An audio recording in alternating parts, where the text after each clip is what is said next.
Hello viewers, আসসালামু আলাইকুম। আজকের পর্বে সবাইকে স্বাগতম জানাচ্ছি। বিকালীন নাস্তার জন্য ঝটপট মাত্র 10 মিনিটে 1 কাপ ময়দা আর ডিম দিয়ে খুব সহজেই পারফেক্টভাবে ভীষণ মজার এই মিনি মোগলাই পরোটা কিভাবে তৈরি করবেন সেই রেসিপিটা শেয়ার করছি। পুরো রেসিপি দেখবেন, আশা করি আপনাদের কাছে খুবই সহজ আর ভালো লাগবে। মিনি মোগলাই পরোটা তৈরি করার জন্য একটা মিক্সিং বলে 1 কাপ পরিমাণ ময়দা নিয়ে নিচ্ছি।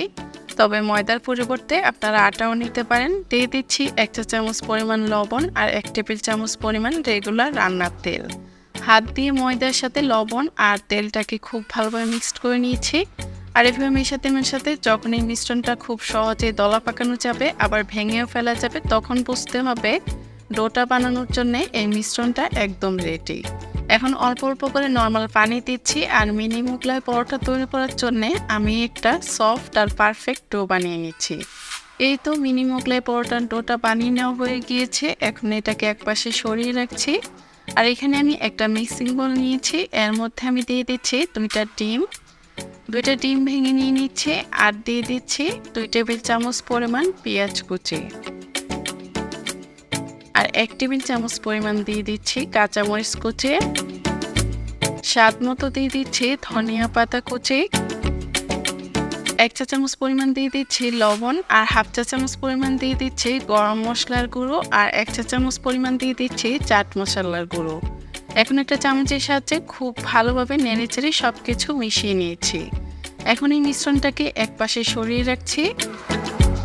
আর আগের থেকে মোগলাই পরোটা তৈরি করার জন্য যে ডোটা বানিয়ে রেখেছিলাম সেটা একটা বোর্ডের মধ্যে নিয়ে নিয়েছি। আর একটু লম্বা রোলের মতো করে একটা চাকুর সাহায্যে যে কয়টা মিনি মোগলাই পরোটা বানাবো সেই কয় ভাগে ভাগ করে নিয়েছি। আমার প্রায় 8 পিসের মতো হয়েছে, আপনাদের একটু কম বা বেশিও হতে পারে। এখন এইখান থেকে একটা অংশ এই বোর্ডের মধ্যে নিয়ে ওপর থেকে কিছুটা ময়দা ছিটিয়ে দেওয়ার পর একটা বেলুন দিয়ে এটাকে হালকা করে বেলে নিচ্ছি। তবে বেলে বড় রুটি তৈরি করার দরকার নেই, আমি মাঝারি সাইজের একটা রুটি বানিয়ে নিয়েছি। এখন এটার উপর আগের থেকে যে ডিমের মিশ্রণটা রেডি করে রেখেছিলাম সেটা পরিমাণ মতো দিয়ে দিচ্ছি আর 2 সাইড থেকে মুখটা এভাবে লাগিয়ে নিচ্ছি। আর এই একইভাবে আরও 2 পাশে মুখটা এভাবে আটকে দিব। এই পর্যায়ে কিন্তু পানি দিয়েও মুখটা আটকে দিতে পারেন, এতে এটা খুলে যাবে না। এখন এই একইভাবে সবগুলো মিনি মোগলাই পরোটা বানিয়ে নিয়েছি আর যেই পাশ থেকে ভাঁজ দিয়েছি সেই পাশটা কিন্তু নিচের দিকে দিতে হবে। আর একইভাবে সবগুলো মিনি মোগলাই পরোটা আমি গরম তেলের মধ্যে দিয়ে দিচ্ছি। চুলায় আমি আগের থেকে একটা প্যানে পরিমাণ মতো তেল দিয়ে খুব ভালোভাবে গরম করে নিয়েছি। এখন জালটা মাঝারিতে রেখে এভাবে উল্টে পাল্টে লালচে করে এই মিনি মোগলাই পরোটাগুলোকে ভেজে নিচ্ছি। আর প্রায় 3 থেকে 4 মিনিট পর কিন্তু এই মিনি মোগলাই পরোটাগুলো অনেকটাই ফুলে গিয়েছে।